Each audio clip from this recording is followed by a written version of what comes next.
Bismillahirrahmanirrahim. Assalamualaikum warahmatullahi wabarakatuh.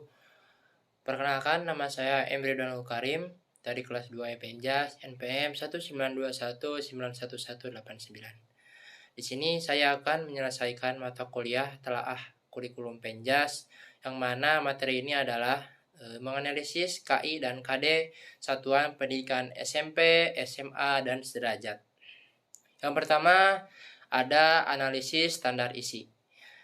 Yang pertama, standar isi. Standar isi adalah ruang lingkup materi dan tingkat kompetensi yang dituangkan dalam kriteria tentang kompetensi tamatan, kompetensi bahan kajian, kompetensi mata pelajaran, dan silabus pembelajaran yang harus dipenuhi oleh peserta didik pada jenjang dan jenis pendidikan tertentu. Yang pertama ada kelompok mata pelajaran. Kelompok mata pelajaran pendidikan jasmani, olahraga, dan kesehatan dimaksudkan untuk meningkatkan potensi fisik serta membudayakan sportivitas dan kesadaran hidup sehat. Lalu yang kedua ada beban belajar. Beban belajar untuk SDBI diperhitungkan dengan menggunakan jam pembelajaran per minggu per semester dengan sistem tatap muka seperti itu. Penugasan terstruktur dalam kegiatan mandiri tidak terstruktur sesuai dengan kebutuhan dan ciri khas masing-masing. Lalu yang ketiga ada kurikulum kecakapan hidup. Kurikulum untuk SDBI dapat memasukkan pendidikan kecakapan hidup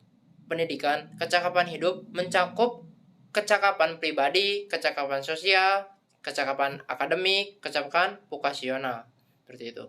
Pendidikan kecakapan hidup dapat merupakan bagian dari pendidikan kelompok kewarganegaraan, keimanan, dan ketakwaan. Dan pendidikan jasmani, olahraga dan kesehatan. Lalu ada menganalisis KI dan KD, soal pendidikan SMP, SMA, dan sederajat. Yang pertama, menganalisis KI dan KD SMA, SMK. Tujuan kurikulum mencakup 4 kompetensi, yaitu yang pertama ada kompetensi sikap, sikap spiritual, sikap sosial, pengetahuan, dan keterampilan.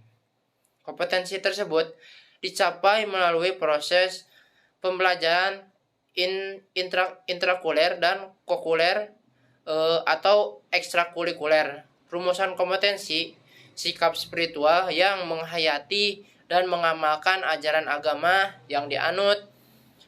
Adapun rumusan kompetensi sikap sosial yaitu menunjukkan perilaku jujur, disiplin, tanggung jawab, peduli, ataupun gotong royong.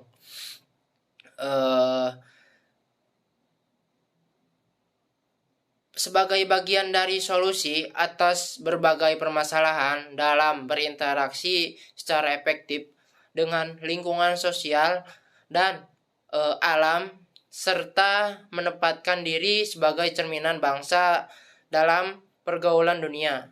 Lalu yang kedua ada kompetensi tersebut dicapai melalui pembelajaran tidak langsung atau indirect teaching, yaitu keteladanan, pembiasaan, dan budaya sekolah dengan memperhatikan karakteristik mata pelajaran serta kebutuhan dan kondisi peserta didik. Penumbuhan dan pengembangan kompetensi sikap dilakukan sepanjang proses pembelajaran berlangsung dan dapat digunakan sebagai pertimbangan guru dan mengembangkan karakter peserta didik lebih lanjut. Lalu yang pertama ada kompetensi dan kompetensi keterampilan dirumuskan yaitu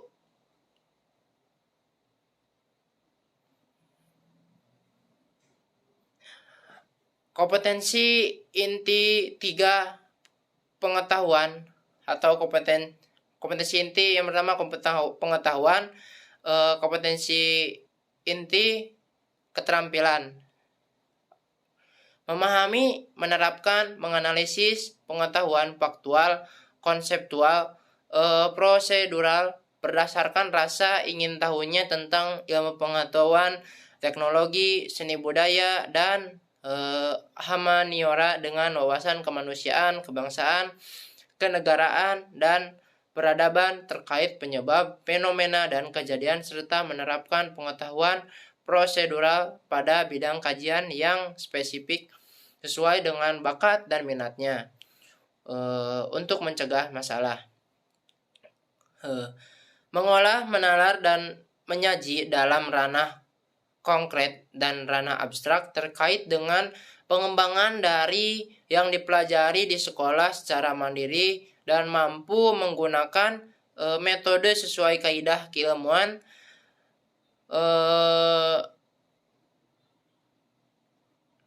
lalu kompetensi dasar yang menganalisis keterampilan gerak. Salah satunya adalah permainan bola besar untuk menghasilkan koordinasi gerak yang baik, yaitu mempraktekkan hasil analisis keterampilan gerak salah satu permainan bola besar untuk menghasilkan koordinasi gerak yang baik seperti itu. Lalu menganalisis keterampilan gerak salah satu adapun juga permainan bola kecil untuk menghasilkan koordinasi gerak yang baik. Mempraktekkan hasil analisis keterampilan gerak salah satu permainan bola kecil untuk menghasilkan koordinasi gerak yang baik seperti itu. Lalu ada juga menganalisis keterampilan jalan cepat, lari, lompat, dan melempar untuk menghasilkan gerak yang efektif. Mempraktikkan hasil analisis keterampilan jalan cepat, lari, lompat, dan melempar untuk menghasilkan gerak yang efektif seperti itu. Adapun juga menganalisis keterampilan gerak seni, olahraga, bela diri untuk menghasilkan gerak yang efektif. Mempraktekkan hasil yang analisis keterampilan gerak seni dan olahraga bela diri untuk menghasilkan gerak yang efektif seperti itu. Lalu ada menganalisis konsep latihan dan pengukuran komponen kebugaran jasmani terkait kesehatan, daya tahan, kekuatan, komposisi tubuh, dan kelenturan menggunakan instrumen terstandar seperti itu.